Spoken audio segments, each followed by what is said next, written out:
Hello, and welcome, my friend, to this podcast, The Business of Personal Branding and Photography.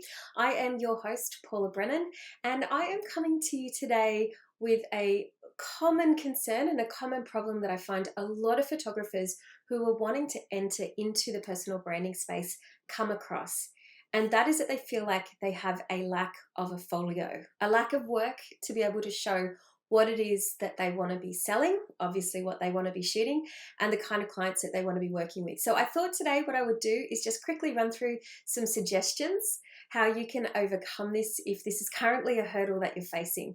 Because what I want to try and do is help you to move through these hurdles so that you can enjoy the kind of business working with the kind of clients that I do, or the kind of clients that you want to, more importantly. So right now, if you're feeling a little bit stuck, and you're looking to expand, perhaps you're in the wedding and you're in the portrait market and you're just wanting to try something a little bit different. You might like a little bit of variety, or else you might just be wanting to jump ship completely.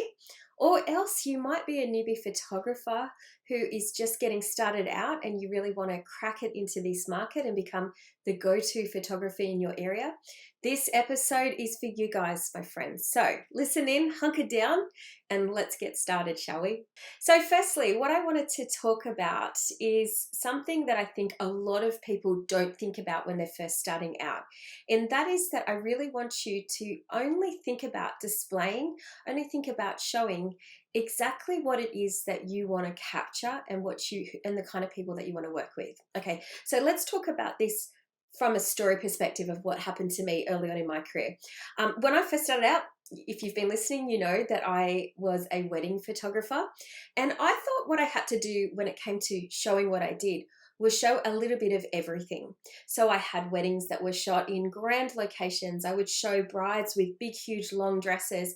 I was really sort of emulating what I saw a lot of other photographers doing and just trying to be sort of everything to everyone. I was showing little bits and pieces of everything that I had created, and I was kind of showing every single wedding oftentimes that I was shooting, and a lot of the time I was shooting brides that I want to say were not necessarily the exact type of client that I wanted to work with all the time. No offense to them, but sometimes, you hear it a lot, particularly in the early days of weddings, is that you can get some brides that can be a little bit more difficult before you start to get your confidence together. So it's not necessarily that they're difficult. I just found them difficult to manage because I wasn't great at people management back then.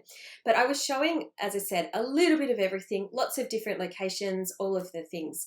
And it wasn't until I was doing a redesign of my website with a web designer that she asked me a really simple question. And she said, well, what kind of weddings do you want to photograph? And I was like, wow, I really hadn't taken the time to think about it. At that stage, I was just kind of saying yes to everything that came through the door because I was afraid that I wasn't going to get another job. But at this stage, when I was doing this with her, this exercise with her, I was at a stage where I was consistently getting a lot of work. In fact, I had too much work if I look back now. And I think that, one thing that I've talked about in this podcast a lot is I didn't know how to say no. But I think as well as I wasn't really defined as a brand about the types of weddings that I wanted to capture.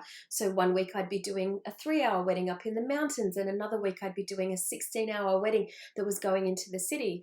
And of course, as a wedding photographer, I loved the variety, but I think I wasn't really, really definite about who I wanted to invite into my world. And so, yes, some weddings I found were difficult to work with and others were an absolute dream.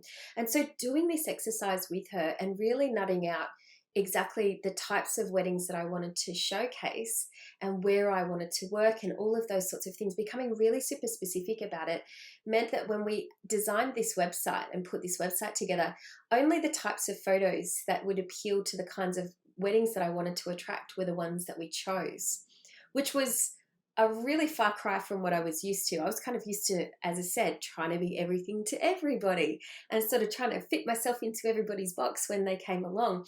Whereas as soon as I started to showcase easygoing, fun-loving couples who didn't mind if I took photos of them where, they had champagne spurting out of their mouth or they were laughing so hard they looked, like really horsey or something. As soon as I started to show this, what do you think happened? I got rid of a lot of the styles of weddings that I didn't want to attract. So people who were really wanting to be superly posed and super conservative and all of that kind of thing, they weren't necessarily the kind of couples that at the time that I was attracting after that website build had happened. And it was like, bing, a light bulb went off for me. Only show what you want to shoot. Only show who you want to capture. Okay, so when it comes to building your folio, I want you to keep this top of mind, and I want you to use this as a filter for everything going forward in your business. So you don't end up sort of having to do everything and be everything to everyone. You get to sort of hone in on exactly the kind of work that you want to be creating. That's really powerful when you can sort of unlock that for yourself and start to follow that as, you know, the guide for the way that you operate your business. So within this, what you really need to look at is who you want to work with. Now, if you haven't done work on your ideal client or your avatar, however you want to explain that, your niche market, whatever it is, the language that you want to use on it, if you don't know exactly the types of clients that you want to work with and the sort of businesses that they operate, you really need to go and do that work. It's a huge component of what we do when I'm mentoring photographers inside of Breakthrough, because I think the clearer that you can become about who it is that you want to work with, then the easier your life will become. So for me, obviously, I love working with women over 40 who are in business for themselves. And I tend to work a lot more with women who are in the health and wellness space or in some sort of spiritual space. Now, that's not to say that I don't photograph other women, but generally, even if their business isn't necessarily in those spaces, in empowerment or personal development, any of those sorts of sectors, I find that they're doing the work on themselves outside of their business. So either way, the conversations can still flow the same for me. And that's talking all the woo-woo stuff that I love, right? so for me, getting to work with those sorts of clients personally, I find that very fulfilling and enriching. I get to learn a lot from my clients, but I also understand who they are, and it means that I've got a greater insight in being able to capture who they are. Now, I think for you, what you need to do if you haven't already is go and do this work and really get specific on the types of businesses that you'd like to capture. So write a list if you can. You just write, from start to finish, think of every type of business that you would potentially love to work with, every type of creator that you might like to work with. Might be artists, you might be course creators, you might like to work with people in finance or celebrities. Whatever it is, you decide what it is that you would like, who you'd like to work with, and get super specific on that list. Okay, so then what we can do is start making sure that when you're creating a folio, what are you showing? You're showing the people that you want to capture. You're showing the ways that you can capture them, and you're showing them samples so that they can see themselves in your photographs, okay? Because if they can't see you in their photographs, there's going to be a disconnect, and they're going to go, let's go to the next photographer. He or she looks like they can look after me better. Okie dokie. So the next thing that I want you to think about when it comes to building your folio is going directly to those businesses that you'd like to work with. Now, it doesn't mean that you go to them and you say, hey, I want to do this and I want to give you free photos and do a free photo shoot. That definitely goes against the grain of what I believe in. I think what you can do is come up with a mutually beneficial offer. So it might be a case that you go to them and you say, hey, I'd really love to feature your business and this is what I can do for you. You would normally pay this much money, but I'm going to do it for this much. How does that feel to you? Okay. If you can go to them with a compelling offer or something that makes it really desirable for them to have, I'm sure that most small business owners would jump on the chance to be able to have a fantastic offer like that. Now, if they don't value photography as part of their marketing strategy, or if they're already working with another photographer, they might say no, and that's totally fine too. What I found in the past when I have done free photo shoots for people, so I might have approached them and said, okay, for those of you watching at home, we're going to delete this out of the podcast, but this is my little baby Reggie. So what I've found personally in the past when I have done free photo shoots for people is that they just didn't value it. So they weren't as invested in the experience, and I found myself feeling sometimes a little bit disgruntled. Yeah.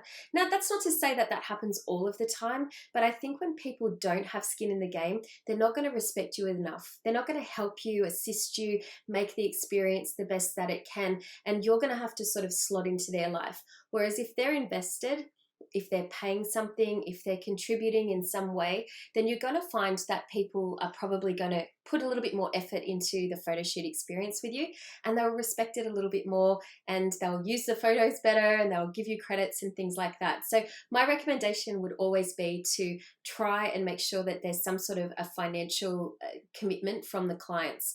Now, if you do approach another business and you want to do something like a contra deal, look, those can work too. However, I'm going to be really honest with you. I have found myself that sometimes with contra deals, it can be the exchange is not fair. Okay, so you're going to be giving them quite a lot of images potentially and lots of value in terms of marketing and things. You just need to make sure that you quantify exactly what the exchange is so that there's a dollar for dollar value, and that you make sure that you get exactly what the value of your photo shoot would be. Okay, so with contra deals and you're going to another business, sometimes it doesn't always work out, as I said, and you just need to be really clear from the get-go about exactly what the exchange of services is, okay, just to make sure that you're fairly remunerated, because you don't want to kind of look back in 6 months' time and think, oh, I didn't get exactly what I thought I would get out of that experience.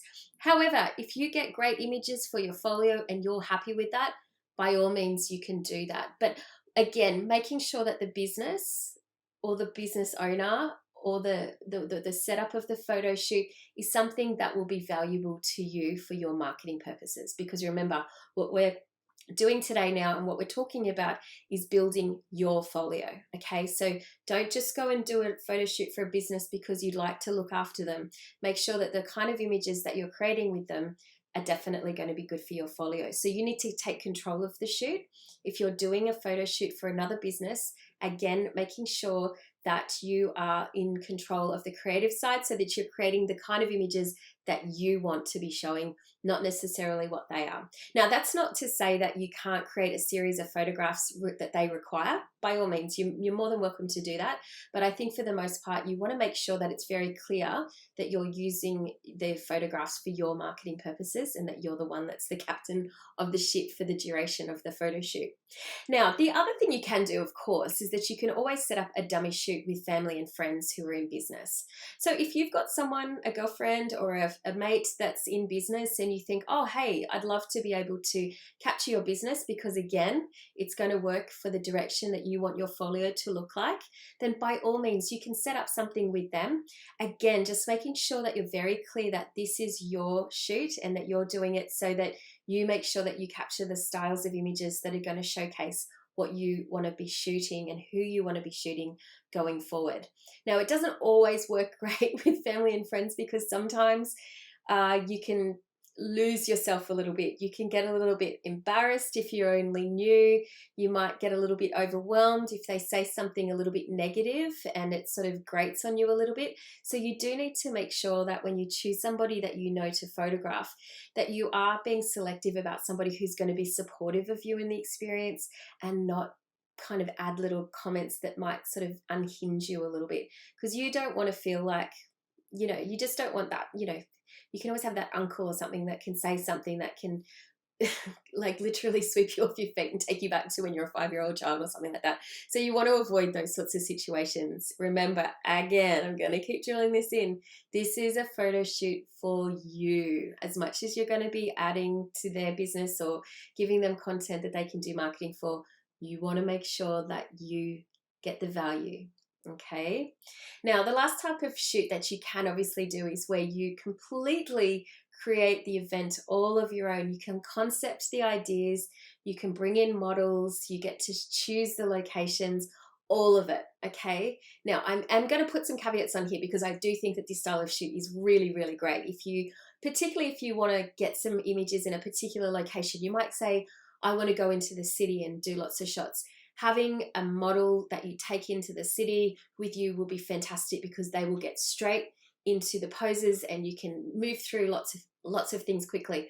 But I will say again, and I'm going to say this and keep repeating myself, make sure you choose models who feel like real people and they're also in the demographic of the people that you want to shoot. Okay, dokie. So when I first started my photo studio, so this is my portrait studio, which was solely, towards women, portraits for women. I had just come out from having a beautiful photo shoot with Sue Bryce, so I was feeling super empowered.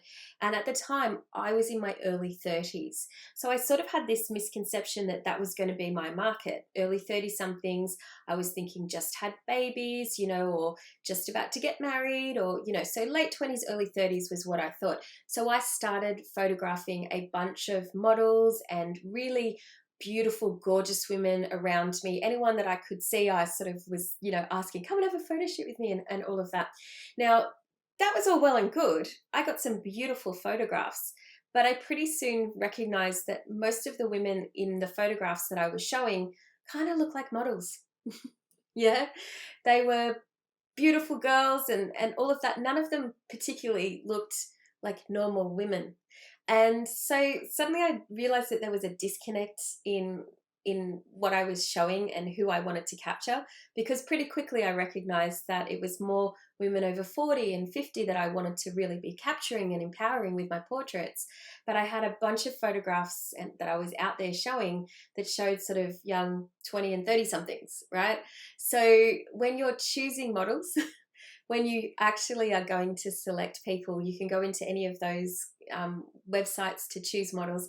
Make sure you pick women that look like real women or men that look like normal men, because if all of your shots look like models, you're going to find that your audience is going to sort of look at your photos and go, well, I could never look like that next. Yeah, we want them to be able to see themselves represented in your photos. So if you're going to create one of these beautiful events, again, with where you get to choose everything, can I please advise you to make sure that you choose models who look and feel regular, normal people, okay? And then the fact that they can do some extraordinary posing for you is a bonus. Now, you also, as I touched on before and I alluded to before, here you get to choose the locations. You get to create the sets. So if you've got a studio, obviously you'll be wanting to utilize that to make sure that you kind of are showing what you're actually going to be shooting. So do you want to travel? Do you want to be a coastal style shooter like me? Would you prefer that your portfolio looks a lot like city-based stuff, or perhaps you're out in rural areas? Make sure that you choose the locations to suit exactly what you want to be showing, okay? Now, when it comes to posing, this is where you really need to start stepping it up. So you've got to make sure that when you're setting up these shoots that everything doesn't look too one-notey, okay? I can't tell you enough how many people I see with personal brand folios, and to be honest with you, everything starts to look a little bit monotonous. So make sure you're varying up the poses and make sure you're varying up the activities so that you can showcase to people the variety that you can produce. Now, if you're not sure about posing for personal branding, I actually have a personal branding posing guide that you can get your hands on. I'm going to pop a link into the show notes so that you can get your hands on that if you want. But basically what you need to start doing is studying real reality posing. So whether it looks like you go to something like Instagram or Facebook and have a look at what other people are producing for themselves. Okay, you'll be able to see lots of examples of how people are getting creative with their iPhones, and that's the sort of stuff that I want to help you to start producing so that the photos start looking like for your clients that they're taking on real days. And you kind of want to start showing that obviously within your folio as well. Of course, in your folio, you need to have people connecting beautifully with the camera, but if you really want to start looking at this personal branding, brand as a genre, you need to make sure that you're also offering people like behind the scenes working stuff, lifestyle images, that you're showing the beautiful profiles with nice wide shots so that they can put text on things. You want to be making sure that you're showing them in their natural lifestyle as well, or else it could be doing other things like, you know, speaking gigs, or, you know, a lot of the time I've got people standing speaking from stage. If people are podcasters, you can get them doing that, working on their desk, reading books, doing all of that sort of thing. So I want you to make sure that when you're creating your folio, if you're looking at doing personal branding similar to what I do, capturing people's kind of reality and their lifestyle with hyper, you know, beautiful makeup and all that sort of stuff. If you want to be creating real personal branding photography, you need to make sure that you're telling that full story. And so people can't get a sense of you doing that unless you're showing it to them in your folio. So whether you choose to do a model shoot, whether you choose to work with an existing business, whether you choose to try and do it with some family and friends and even mock up a business with them, whichever way that you choose to go, just be sure that your folio is full of the kinds of people that you'd like to work with, the locations that you'd like to be shooting at, and giving lots of variety in the styles of posing that you're showing so that your prospective clients can get a really full sense of what you'll be able to offer them. Now, as I said, if you want to get your hands on that personal branding guide, I'm going to pop the link into the show notes so you can do that. And if you are liking what you're hearing, if you're loving what I'm sharing with you, I would love if you could take the time to perhaps write a review and even hit that subscribe button on this podcast wherever you're listening to it, because that really helps for me to be able to get this podcast in front of other photographers like you who really want to learn more about personal branding and how to improve what they're doing for their clients. So I'd really appreciate if you could do that, and I look forward to sharing with you in the next episode.